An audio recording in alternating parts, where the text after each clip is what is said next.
Assalamualaikum warahmatullahi wabarakatuh. Hari ini kita akan belajar tentang waterfall.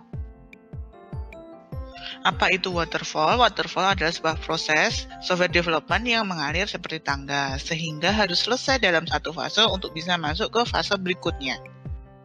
Fase dalam waterfall atau bisa kita sebut dengan SDLC yang standar itu ada beberapa tahap, yaitu mengumpulkan dan menganalisis kebutuhan, kemudian mendefinisikan arsitekturnya, kemudian melakukan implementasi, verifikasi, dan dilanjutkan dengan maintenance.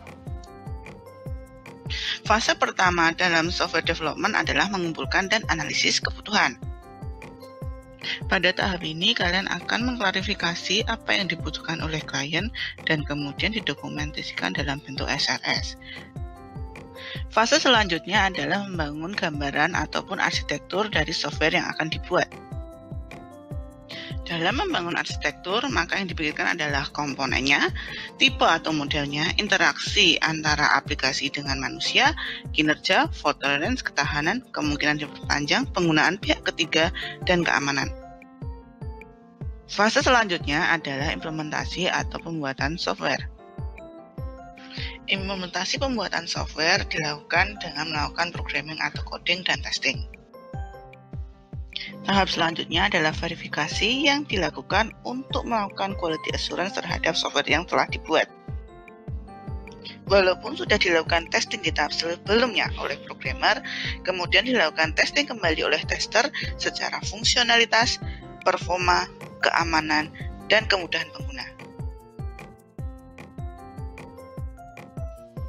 Selanjutnya, tester yang telah mengetes mencatat semua problem atau masalah yang muncul dalam software tersebut yang akan diperbaiki oleh programmer kembali. Tahap terakhir adalah maintenance. Maintenance digunakan untuk memproteksi dan menjaga kualitas software, sehingga diperlukan perbaikan kerusakan dalam waktu ke waktu dan perbaikan kecil lainnya. Namun, jika perbaikan itu besar, maka diperlukan alur waterfall yang baru, dimulai dari proses yang awal kembali. Sehingga sangat disarankan untuk menghindari perubahan-perubahan penting atau perubahan signifikan yang ada dalam fase maintenance. Model waterfall ini sangat cocok ketika digunakan dalam sistem yang terkait kehidupan atau life, safety, medical, dan military. Jadi, penggunaan waterfall itu digunakan ketika kebutuhan dan tahap-tahapnya sangat jelas dan tidak akan berubah dari waktu ke waktu.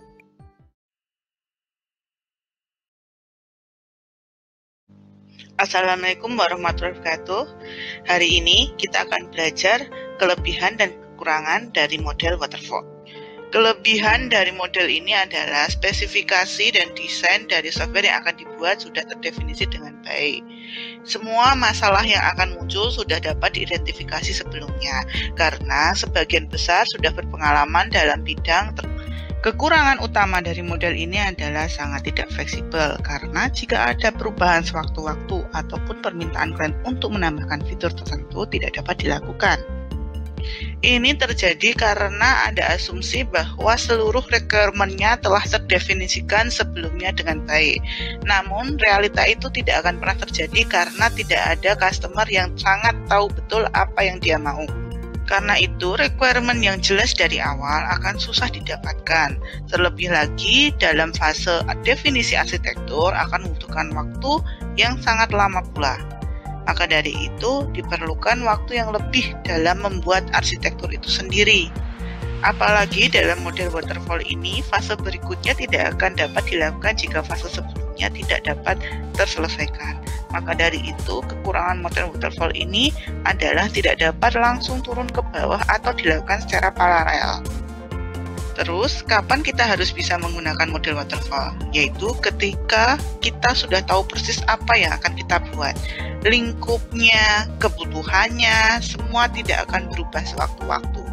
Kemudian ketika proyek tersebut sudah ada sebelumnya, sehingga kita sudah tahu apa isi proyek tersebut, isinya, dan jalannya. Kemudian teknologi yang digunakan itu adalah teknologi yang sudah sangat kita ketahui. Dari SDK-nya, API-nya, platformnya, semua sudah ada dan mudah dicari. Sehingga dalam model ini dibutuhkan orang-orang yang memiliki pengalaman dan keahlian yang sangat spesifik, yaitu ahli dalam bidang mereka masing-masing, dalam user requirement-nya, dalam testing-nya, dalam programming-nya, bahkan dalam membangun arsitektur sebuah software tersebut.